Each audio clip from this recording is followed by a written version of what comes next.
endwadde ezifaanana nga eyo korona n'ebibamba nga tsunami, ebyo we bityo Allah abiweereza mu baddu batye beddeko.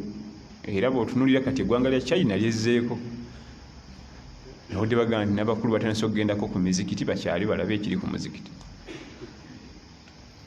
Ebintu ng'ebyo Allah abiweereza kulaga busungu bwe nti munyiizizza nnyo mususse obujeemu mweddeko. Kyava agamba nti wama nurusilu bil ayati illa takhwifa, ekinsindisa ebintu ng'ebyo muyala mutye muntegeeremuko mususse obujeemu. Kale nno ebintu ng'ebyo bwe biba bibaddewo, Allah kyaba twagalamu kimu kukyusa neeyisa, kendeeza mazambi, tawuba, istighfar, dhikiri, qiraatul Qur'an, kujjumbira bifo birimu kutya Allah, kujjumbira misomo. Kale njagadde tukone ku nsonga eyo era tujja gikomya. Hadithi yaffe y'olwaleero eva ku Saadi bun Sahal as-Saaidi radiyallahu ta'ala anhuma anna imra'atun ja'at ila rasulillahi sallallahu alayhi wa sallama faqalat ji'tu ahabu laka nafsi فنظر إليها رسول الله صلى الله عليه وسلم فصعد النظر. حديث yetugendamu mpanvumu ejjudde amateeka naye erina ekyafaayo kyayo. Sahaba ayitibwa Saadi bun Sahal as-Saaidi radiyallahu anhu munnamadina al-Khazraji al-Ansari. Al-Khazraji kabira ekibuga yabeeranga Madiina, waliyo kabira bbiri ez'amaanyi, al-Awsi wal-Khazraji, zaali kabira bbiri era nga bali mu buyinza.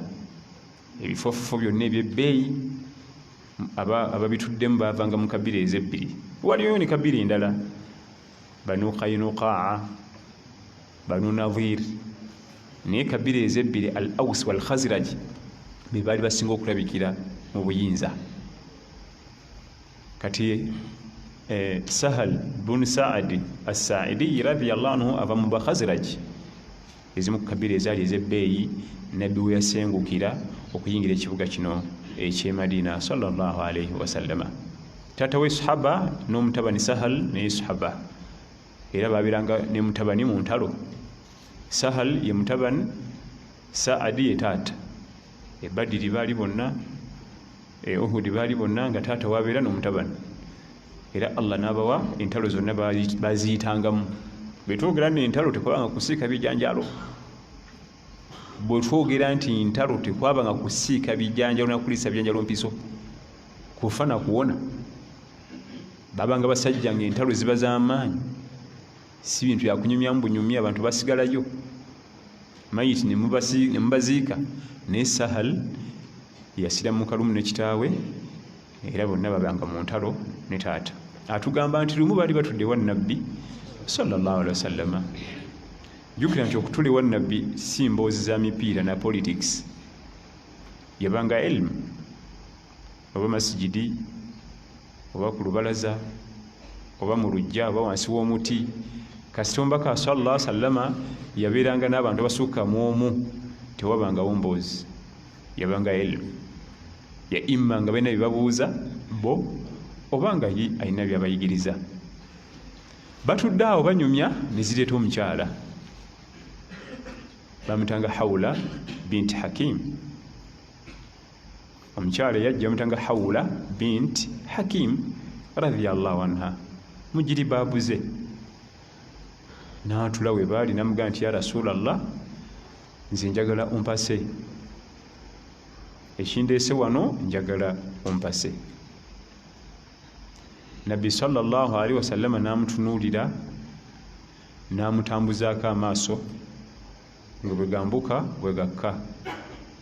Jjukira nti mabegako wiiki weri twasomyeko ku masalatu nadhara ila al-makhtuba, okutunulira ku mukyala gw'oyogereza. Kaakati ne wano ekisookera ddala, hadithi etulaze nti n'omukyala asobola okusaba omwami obufumbo, shariya tekigaana. Wadde mu kikula ky'abantu tekitera kulabika nnyo, ne sharia tekigaana kubanga kiba kubanga kyali haram nabbi yandibadde agamba hawula nti munange muwala ekitu kiddangamu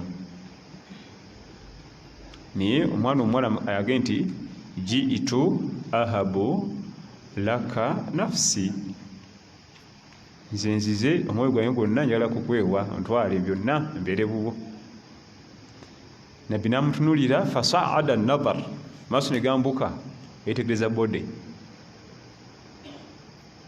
tiyamunyega sallallahu alaihi wasallam kubanga tiyamufunamu bwetaavu ne bagenda mu maaso ne bye baaliko kubanga yagenda okujja omukyalo ono balina ensonga zaabwe ze baaliko nayingizawo puroguramu eyiye nabbi tiyaginyegako akabanga ne kayita mu baali batuddewo ne mubamu omwami yayimuka namugamba nti ya rasulallah illam takun laka biha haja fazawijiniha bwobanga tomusiimye nze mumpe mutwale oba takulabikidde bulungi tomusiimye nze mumpe mutwale kubanga okuba yataddewo pointi ye tonnaginyegako nabbi nambuuza sallallahu alaihi wasallama ogenda muwaakinga amahare katalina aga nti idhhab ila ahlika fanzur ddayo eka onoonye kyonoleeta ne banno mikwano gyo baganda bamukuŋŋanye mwegattegatte olabe kyonowa omukyalo no nga mahare n'agenda wayita akaseera nadda namugamba nti wallahi ya rasulallah nkulayirira gombaka wa allah situlina namugamba sallallahu alaihi wasallam nti idhhab genda oddeyo waakiri ofune khataman min hadid ofune empeta wadde empeta yonna ebeera amahare g'omukyala n'omutwale tonako omuwadde naddayo nakumona omuga asifunye naye omukyala ye mwagala nabbi nasirika ne badda ku pointi enkadde gye babaddeko kati omwami ono nayimuka agende mukyala musiimye mbaka takutula n'atambula agende nabbi nakiraba nga musajja we omutima teguteredde n'agamba muyita akomewo falamma jaa bwe yajja bamuyita n'akomawo nambuuza nti maadha maaka min alquran qala maiya suratu kadha wa suratu kadha addadaha namugamba nti kiki olina mu quran namugamba nti nessuula eno neeno nazeogera nambuuza sallallahu alaihi wasallam nti taqra'unahunna an dhahri qalbik ozisoma ku mutima amakulu wakwata qala naam nakwata quran nabbi namugamba sallallahu alaihi wasallama zawajitukaha bima maaka min alquran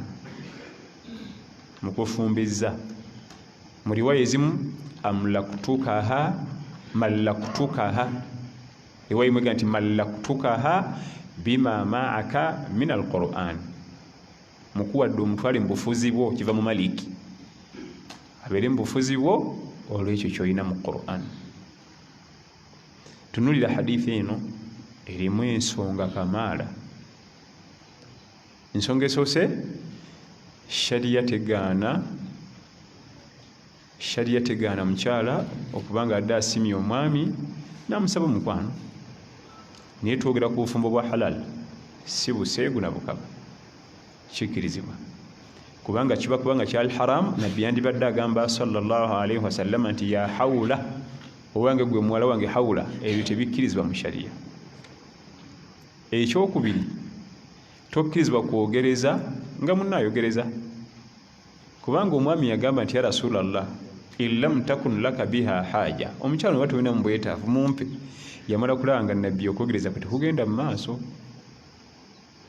n'amanya nti leka nabbi tajja kwogereza mukyalo nomuwasa kamumusabire wano nze ampe olukusa olumwogereza yamala kukakasa nti nabbi tajja mumutwala ekyokusatu amahare nabbi sallallahu alaihi wasallam yamala okukakasa nti omukyalo no sigenda mumutwala ngenda mugabira musajja wange ono kwe kukyusa obufu n'amubuuza nti ogenda muwaaki ng'amahare, ogenda muwaaki ng'amahare. Nabbi n'ayagala sallallahu alaihi wasallam amugondeze, n'amugamba kale leeta empeta. Era obusiraamu awo waliwo obujuzi obulaga nti obusiraamu tukkiriza okwambala empeta, kubanga ate bakuba haraamu yandibadde amugamba atya nti omukyala muwe empeta. Omwami akkirizibwa okwambala empeta nga ziina ekyokwewunda, n'omukyala akkirizibwa okwambala empeta nga ziina ekyokwewunda. Era kyekimu ku byokwewunda ebitono shariya byetukkiriza okugatta, kubanga omukyala ayambala empeta n'omwami, naye ate ebyokwewunda ebirala tobyambala. Necklace nedda, necklace tokola ki? Tojambala. Earring ojambala? Naam, so kwambala earring. Empeta kyekimu ku byambalo ebyokwewunda shariya byakkiriza byetusharinga mu byokwewunda. Ebirala byonna byasinga kukkirizibwa abakyala, obukomo bw'oku mikono, obukomo bw'oku magulu. Ate nno empeta era okumwami ekkirizibwa ku ngalo, naye ate ye omukyala esobola n'okugenda ku bigere, talina buzibu bw'aba nga alaba nga kijja okuba nga kirabikira bulungi eri bbaawe. Ne Nabbi sallallahu alaihi wasallama yalina empeta, afdalu salawati llahi wa salamihi wa barakatihi alayhi, bamukolera empeta ngeri special, akuliko ekigambo Muhammadun Rasulullah, Muhammadi mbaka wa Allah. Baliko ebigambo bisatu, Muhammadun Rasulullah. Empeta ye yayambalanga, bagikolera special, ye yekka yajambalanga mu ngalo ye ku mukono ogwa ddyo, eno eddirira nafsi, eri wakati w'ennafsi neyo wakati eno kwe yagiteekanga sallallahu alaihi wasallam. Wabula empeta terina kakwate na bufumbo nti wagijjamu bw'ati obufumbo bufudde nga mu bibiina ebirala. Ebibiina ebirala obufumbo bwonna buliko akantu, era singa omufumbo agenda ku mulimu n'asanga munne nga yakagjeemu maziga, empeta eruwa tinagijjeemu ti ho yankyayi. Empeta kyakwewunda teyina kakwate na bufumbo. Lwaki Nabbi sallallahu alaihi wasallam agigambye n'agireetenga mahare? Zabanga za bbeeyi ezaabwe, kubanga zabanga za pure gold, zabanga za pure gold. Gamugamba nti noonyayo akaweta okawa omukyala nga mahare, agatwale bamanye nti olina kyomuwadde. Tayimu yatuuka n'alemererwa okufuna kyonna kyafuna, namugamba nti nina enkutu yange gye nnyambadde wano gyenjagala omuwa nga mahare. Teweerabira nti ennyambala ya Nabbi sallallahu alaihi wasallam ne basajja be gye twambala mu hijja ye bayambalanga, essuuka bbiri, emu bagisiba wansi ng'enkutu, endala ne bagyebika waggulu, ye yalinga ennyambala yaabwe. Ekyewuunyisa sahaba yatudde mu darusu ng'alina nkutu yokka waggulu, tayoliyo kantu, yalina izar nga talina rida, ma lahu rida, nga talina rida kyekibebika waggulu. Weewuunye abo be bantu Allah bayogerako mu Qur'an, radiyallahu anhum wa radu anhu. Allah yabasiima kuba nabo bamusiima, naye raba life gye balimu, nga talina ssente zigula kikunta kyakwebika waggulu, nga bw'ogamba nti ayambadde empale talina saati, atudde mu dalasa. Atudde muki? Mu dalasa, kubanga yali dalasa. Ani asomesa? Sallallahu alaihi wasallam. Ayagala kuwasa mukyala, ayagala muwa nkutu kyokka, naye yennyini bwagimuwa Nabbi yamugamba nti kati bw'onoogimuwa osigaze ki? Ng'ajja sigala buukunya, namugamba nti toyinza muwa. Abo Allah baga nti laqad radiyallahu anil mu'minin, Allah amaze ossiima bakkiriza, idh yubayi'unaka tahta ash-shajara, abo bonna bajja ne bawera mu maaso go wansi wa muti. Ebintu bya Allah bikwewuunyisa,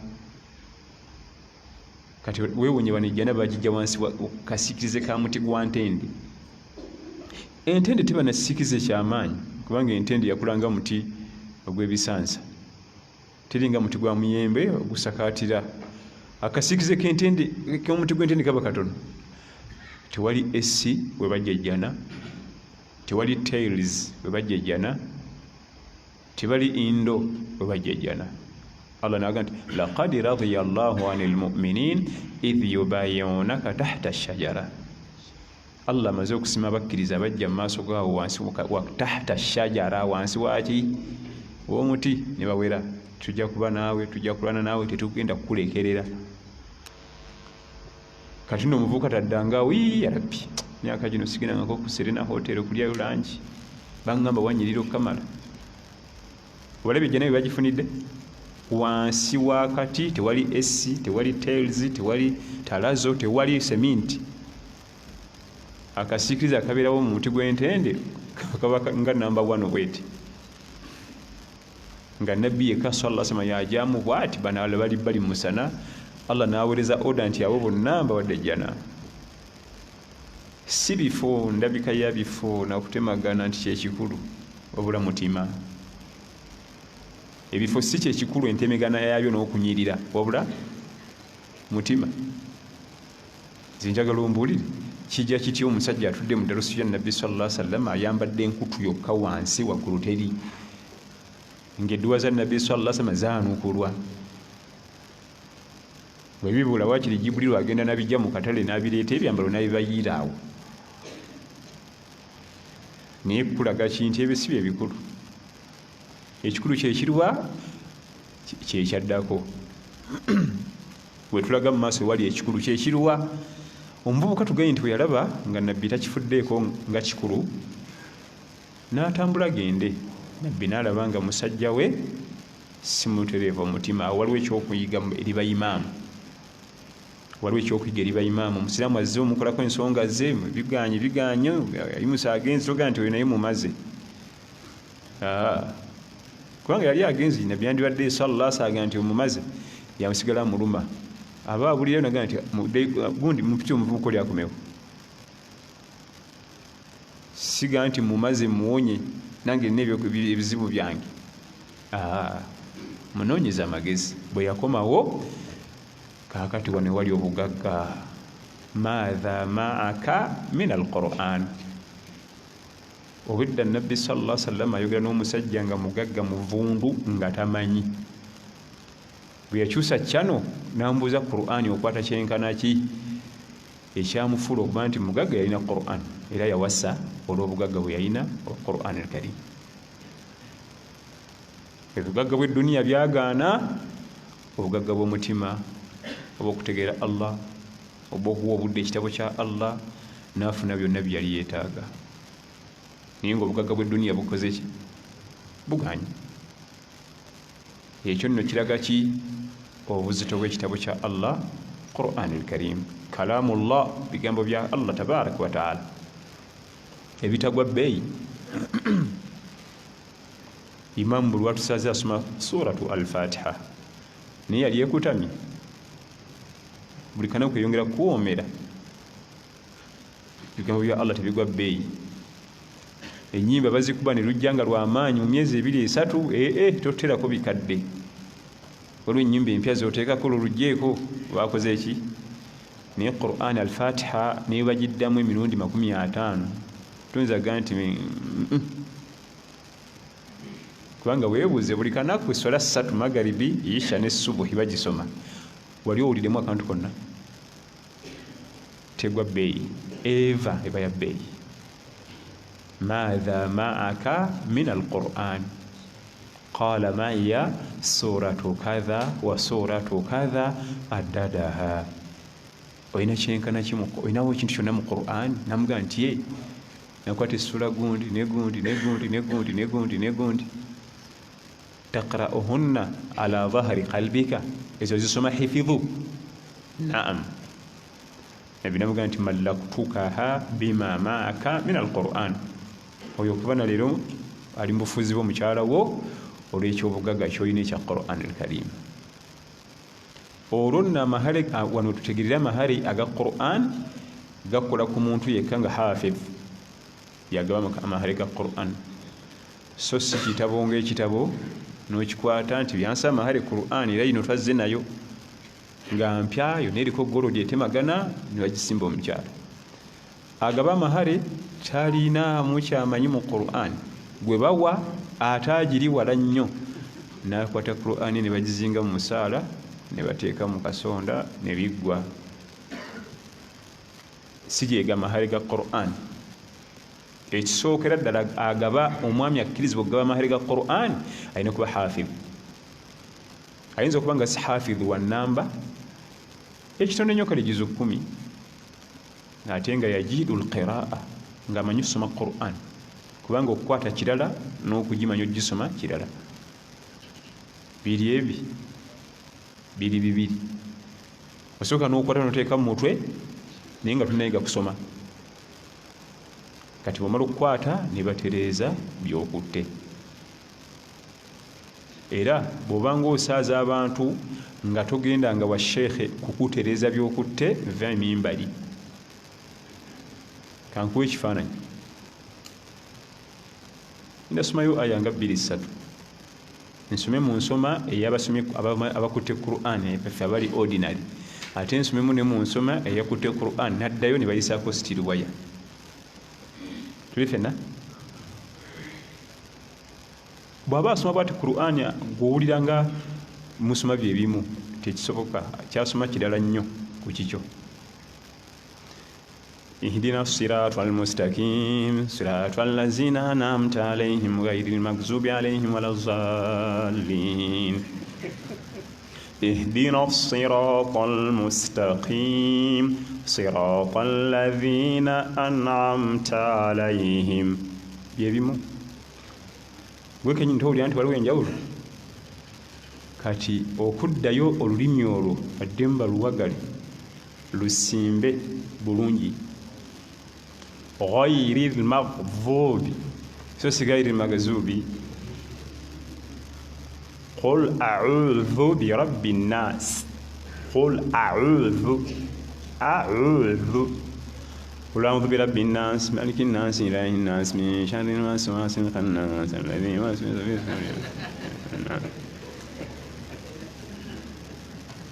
agaba amahali ga Qur'an alina okuba nga teyakwata bukwasi nga yaddayo ne bagiwagala bamasheikh abaina ijaza imamu waffe wano Sheikh Jamili omu ku bantu abaina ijaza abatono nnyo mu ggwanga be tulina ijaza eva ku Nabi Muhammad eba bbaluwa sheikh ojakuwa nti kati gokkiriziddwa osomesa Qur'ani mu nsi yonna wonna woliwoliraze tugimaze ogikebera nga yeeyo naye temala gafunwa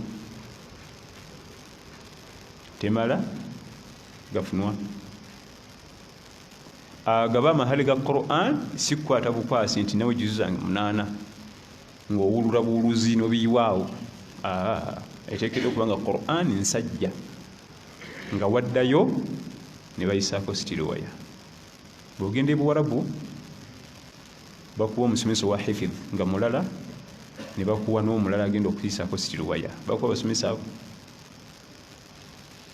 ono ayingiza mubiyingize mu mutwe noddayo oli naddayo bupya ku nnansi nti atandika mpola oyo agenda azigula ne sitiruwaya tapakuka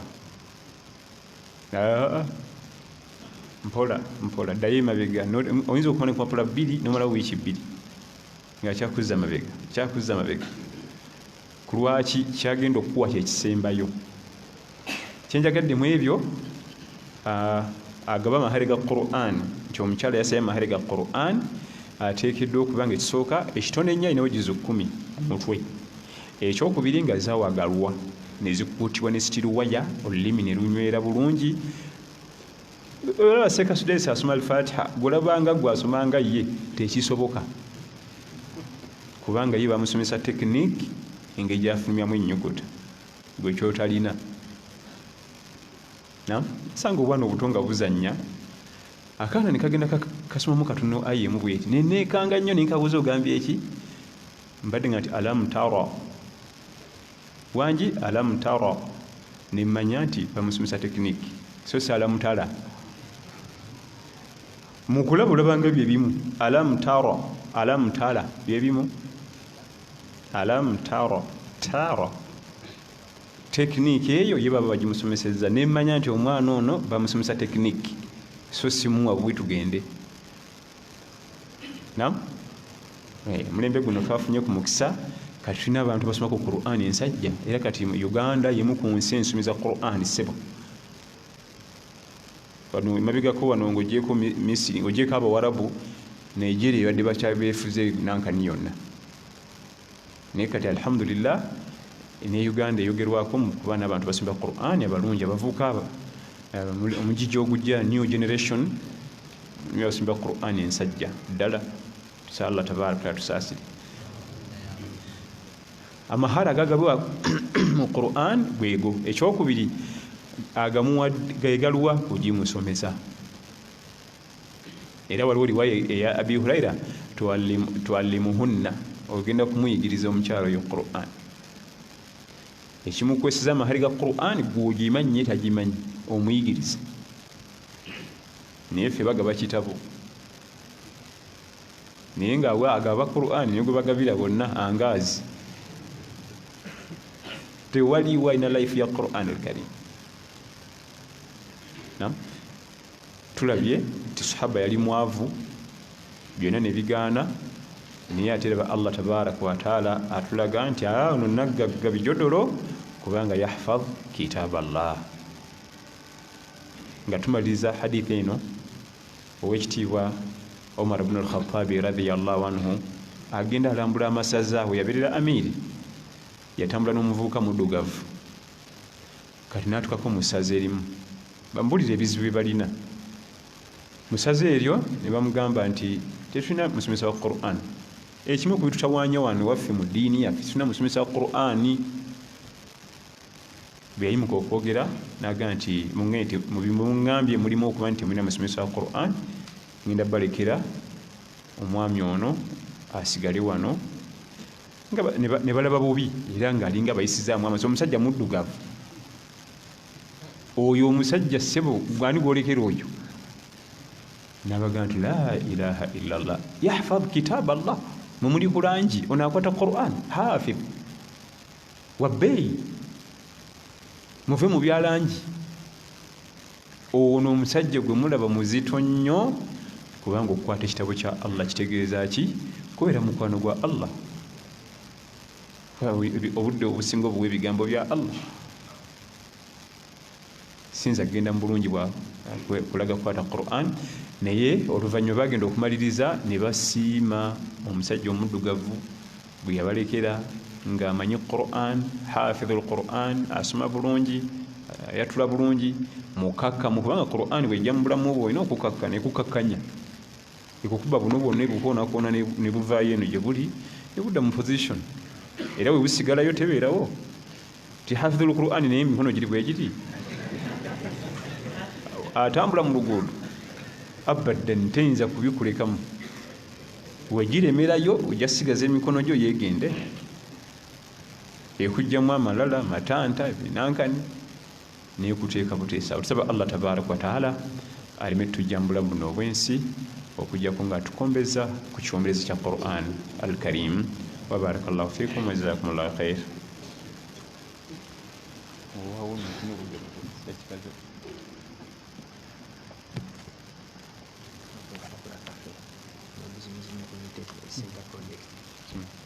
Assalamu alaikum wa rahmatullahi wa barakatuh.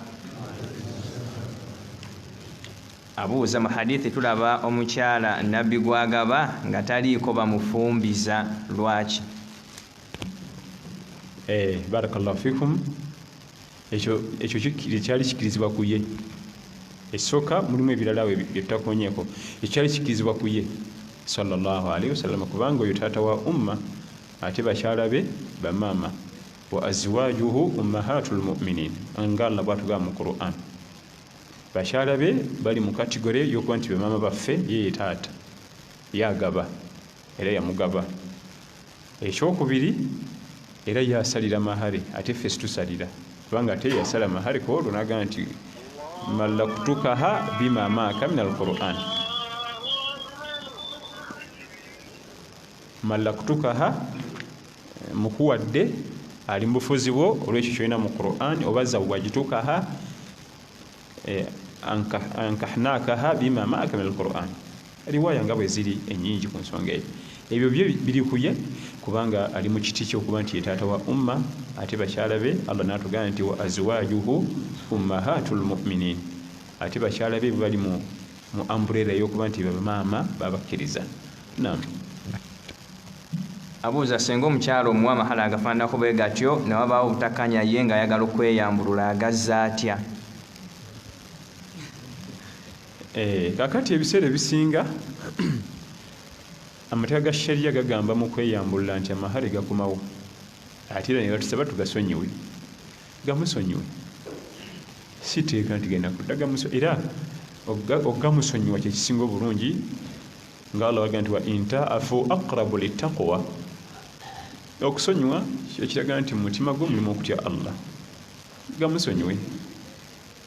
Ogagaza kinga wamuleeta muwala muto katakyali muto, ogagaza kinga abadde alina byakugasaamu, abaana akuteddewo ku baana n'ebirala byadde akugasa, gamusonyiwe.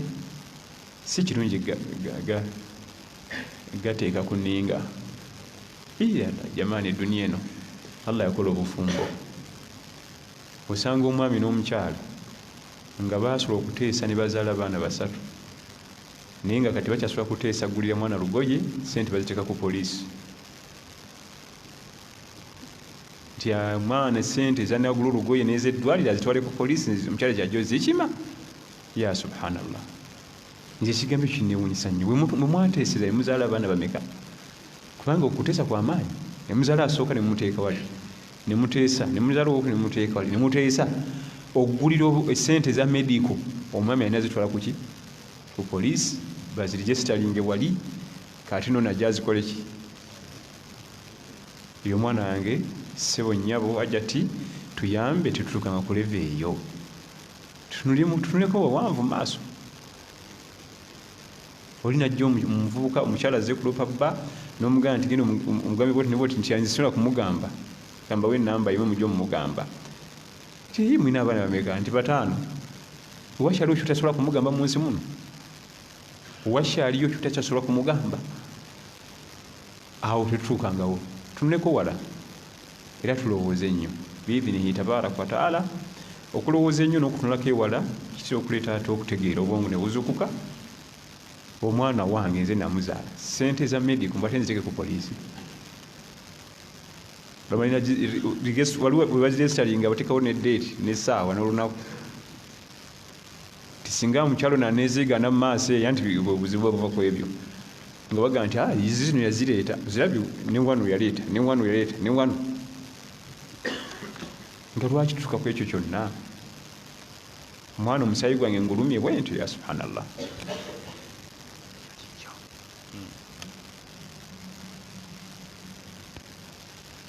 Onaabuuza senga mpasa omukyala nga ndaba ali ku ddiini n'atuuka ewaka n'akyuka essola n'agivaako, n'amateeka g'Oweekitiibwa subhanahu wa taala nga takyagala bamu value, nzikirizibwa omukyala ono okumuta oba nedda? Oyo bamuta.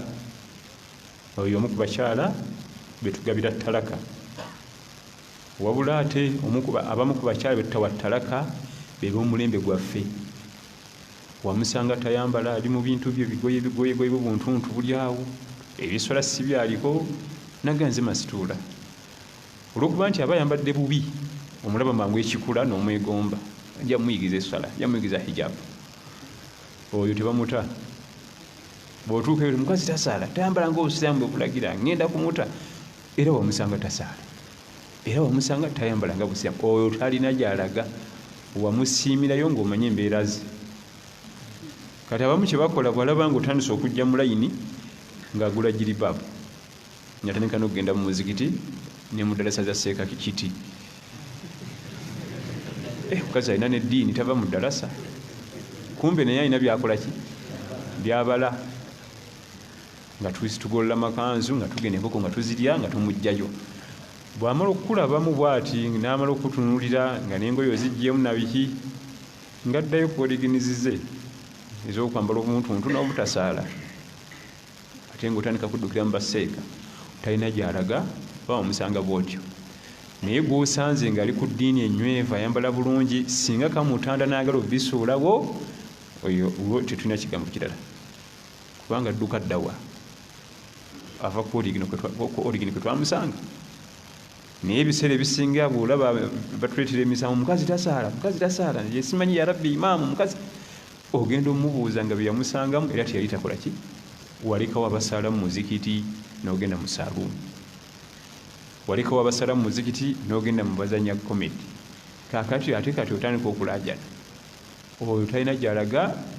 Tetenkanya mpola yiga essala, tetenkanya mpola yiga ehijabu.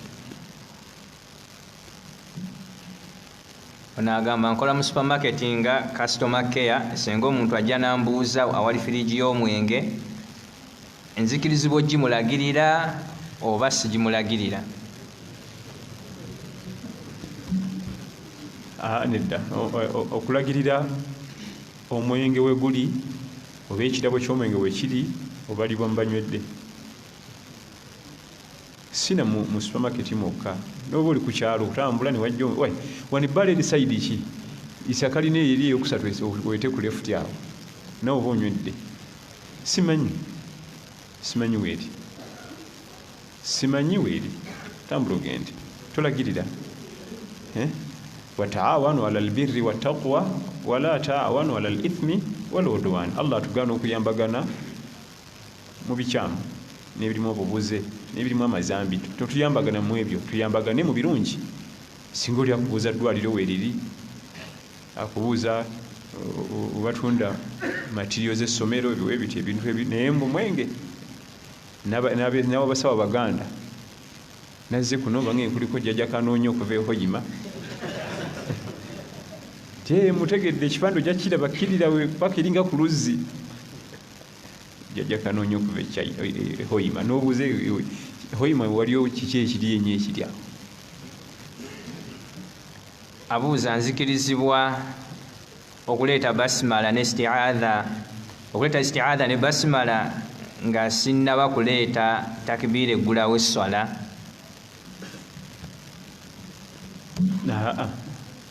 Osobola okubireeta naye byo biri wabweru wa ssala.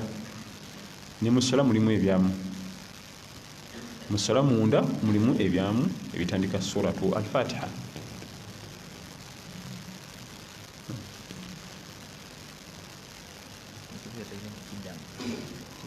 Buuza ebyo bumala ng'oŋŋamba.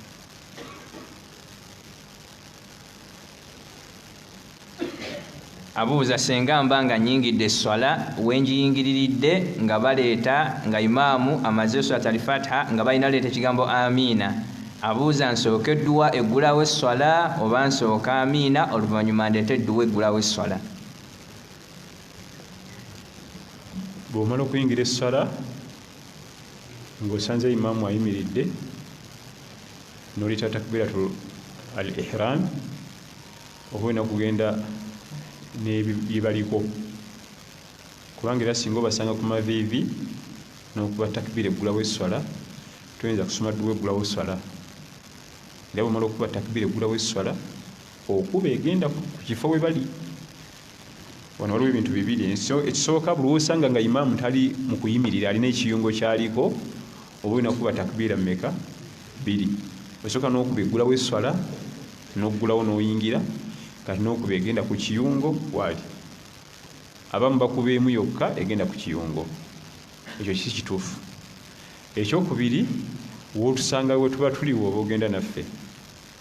Kuba Nabbi agamba sallallahu alaihi wasallama idha ataitum ila salata fa atu alaiha wa alaikum bisakina. Bwembanga mujja eri esswala mujje nga muli batebenkeevu, topapa todduka teswala batandise ejja kumpitako obuuka eyo ite mu ddirisa. Abamu naye nga teyandibadde aziyingisa n'azisa mu bifo byazo azireka eri. Mpola mpola. Fama adraktum fasallu. Woba osanze we bali oba wegattirako wennyini ky'oba osangako kyennyini ky'oba osaala. Wama faataakum fa atimmu. Ekina kikuyiseeko wanatola ssala mujjuze. Kibi nnyo okujja ng'opakuukira esswala sigala ku peesiyo ng'ogyeri esswala. kubanga ate bwopakuka nodduka ate ojjawo obutebenkevu mu swala ojja tutuuka ng'oweekeera opakuka ojjeera eswala ebintu byo emaali y'engatto zo oyinza obutabitereka bulungi era n'osala ng'omutima guli ku mmoroka aba negisibye ekikulu mbadde empakuka simanyi bangisibye mpola mpola niba ekyali swala mulimu laputopu mulimu essimu mukasi gisibye mulimu sente z'omusajja iba tekyali swala kakkana looking emmoroka bulungi manye buli kimu kiryoke ogenda osaala esswala ng'omutima guli muki mu swala bw'osanga nga bali ku amin genda mu maaso n'ekigambo amin esooka edduwa eggulawo esswala eri sunna edduwa eggulawo esswala eri sunna bwe tujja mu mbeera ezo eza leeti tuba tujja kugibuuka insha allahu tabaraka wataala. Nam agamba nsaba kutusomesa ku ngeri y'okusaalamu salaati tahajjudi ne salaati layiri abaffe nsobola okugatta esswala ezo ebbiri.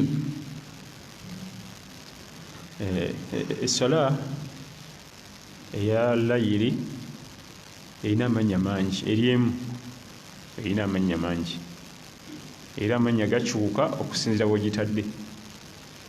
Salaatu layiri era ye talawuya era ye tahajjudi era ye witiri era ye qiyaamu layiri. Eri egi gonna amannya ga swala eyo. Bwe tumala isha ng'etandika era eggwako nga bazinye salaati subuhi. Ye swala yokka ekyasinza okuba n'obudde obuwanvu mu nsi yonna mu swala zonna. Kasita omala salaatu l'ishaa'i yo ng'obudde bwayo butandika era okkirizibwa giteekaawo mpaka nga bazinye subuhi. Olwazina olwokubiri singa baba baziina ebiri ku kyalo gy'owangaalira, olwokubiri lwe lugiggalawo so si olusooka. Ye ekyasinza okuba n'obudde obuwanvu era nga bwe kiri nga kiri ku likodi ekyasinza okugayalirirwa mu nsi yonna abawalimu naffe abantu ba bulijjo.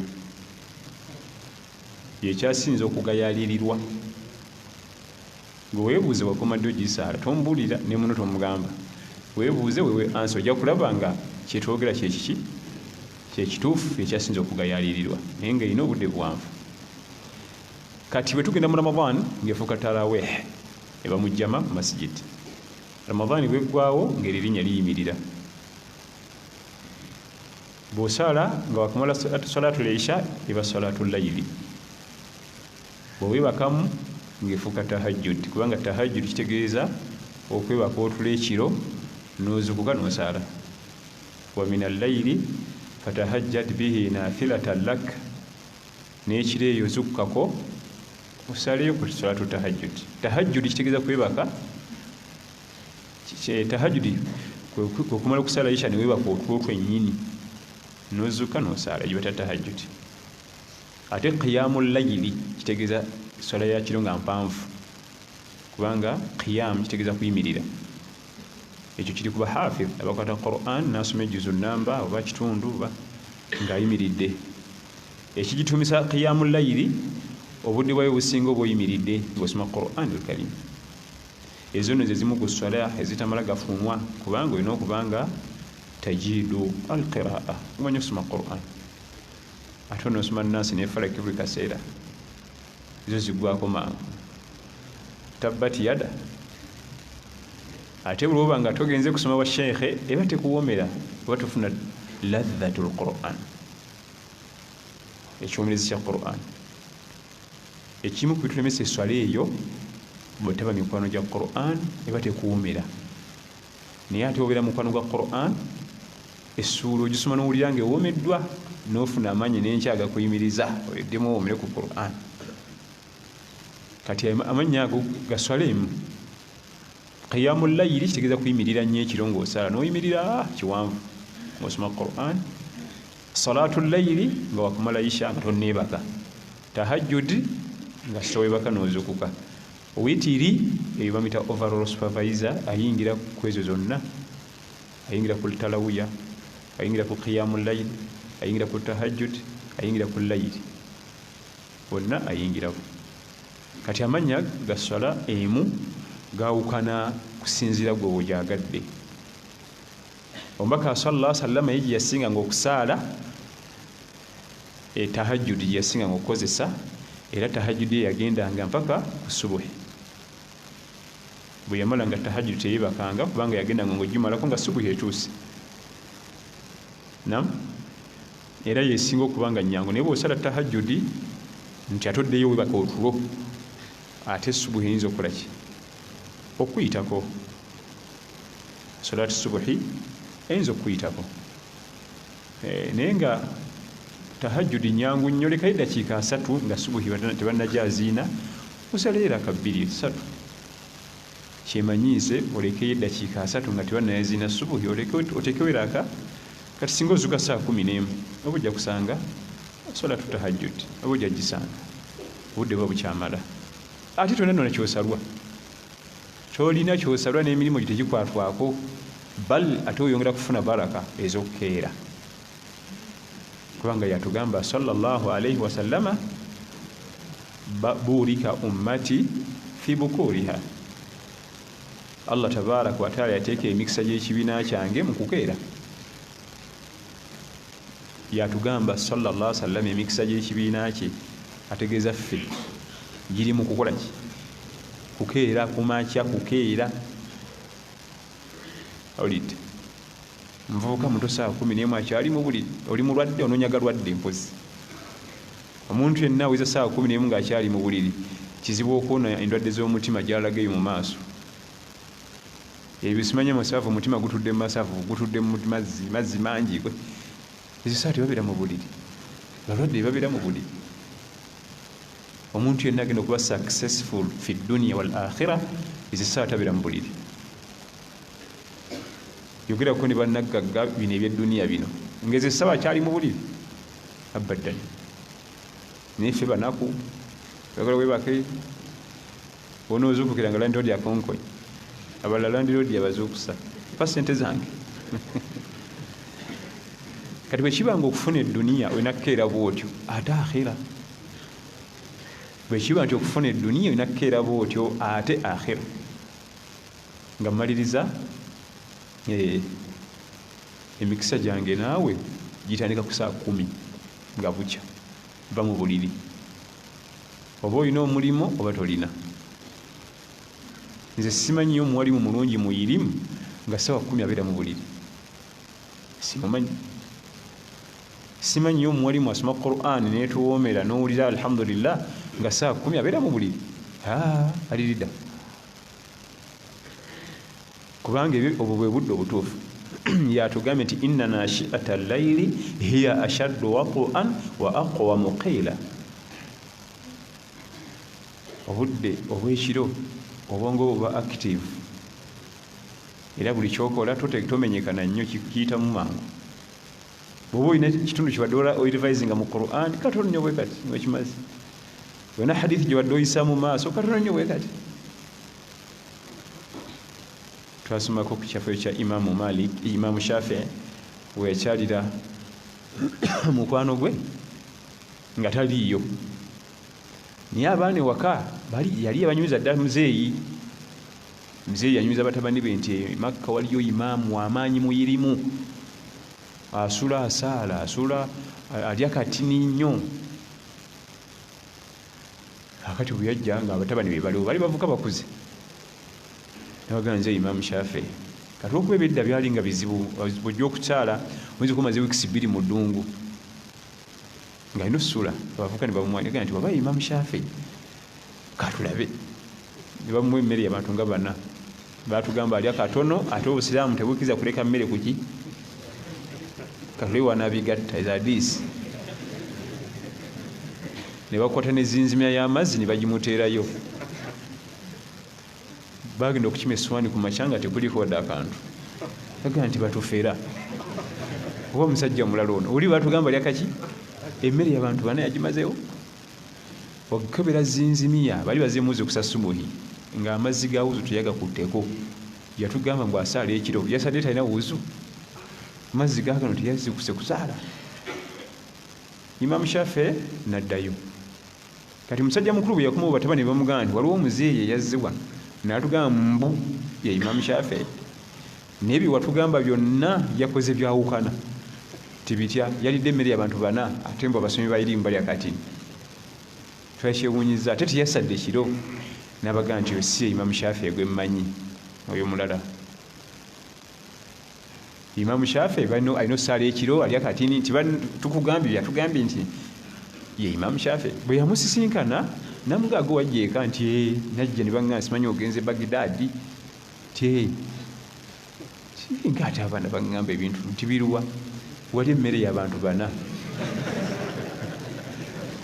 namugamba nti nali maze wiikisi 2 nga ndi kutuzi na katende kamu 2 omubiri gwali mwetaavu nnyo eriki emmere ne baŋŋamba amazzi ga salatu tahajjudi tebagakwatako awo mbadde nsinga okwagala yena hadisi yali akolako research tiyasobola kusaala akaseera ka salatu tahajjudi yakasoma mu bitabo namugamba nti saasala ku olwo nalina hadisi nali nkolako research obudde ne bunzigwako nesobola kusaala naye nga yenze eyajja mu makaago kyenjagaddemu ekyo ekiruwa abasomesa abalungi saa 10-11 basomera ebitabo kubanga yatutonda yatugambye nti obudde bwe bukyasinza okubeera obulungi inna nashi'ata allayli hiya ashaddu wat'an wa aqwam qiila bakamba baffe abakulira ekifo kino batutuma omulimu guno ne Imam Sheikh Jamil tulina project egenda mu maaso awo bagiyita MUBS Muslim Community Center Project nga basaba darusu eno tubeeko ke tukwatamu tugatte ku project nze ne ngamba Sheikh Jamil imamu waffe wa wano nti tukozese ku sitayiro ya Nabi Muhammad sallallahu alaihi wasallam. Nabi yalinga asonda ssente tebasonda nga ffe yabagambanga nti ku lw'okunaku dhuhuri twetaaga miliyoni 3 for example mugende mweteeketeeke ku lw'okuna lwa wiiki ejja nga 23 nanka ni dhuhuri nti nitaaga ssente wezi kuteekateeka lutalo lw'e Tabuk era kwolwo muli ekigambo Umar lwe yagambira nti ku luno ngenda kusinga Abubakar n'agenda ne yeeteekateeka era teyamusinga kiswa nga mugimanyi naye bwe yalinga era kyola Nabbi sallallahu alaihi wasallam talina kye yasonda natakikuba kigo kubanga nange atalina bwompa time nombuulira eyandibadde akuwa 15,000 sobola okuleeta 2 niteekateeka ninitameka naye kati saaga nti musuule kati kyetwakoze ne imamu waffe Sheikh Jamil netugamba nti tugenda kujjukiza programu eno tugironkinge nga 28 insha Allah 28 ejjuma ya 28 mu February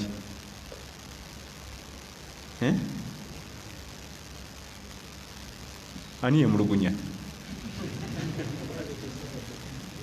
ejja kuba Saturday bakibaze wali abakulu abamanyi okusoma kalenda era nti nakusomeza 28 28 of February 2020 tujja okuba nga tukola programu eyo kakati nange nja kugenda neegattegatte sifa abawalimu ebyanfi byefe bimanyi byekiwalimu naawe ogenda ogattegatte tujjemu ejjamba ligende ku projekiti eyo insha Allah. Wassalamu alaikum warahmatullahi wabarakatuhu.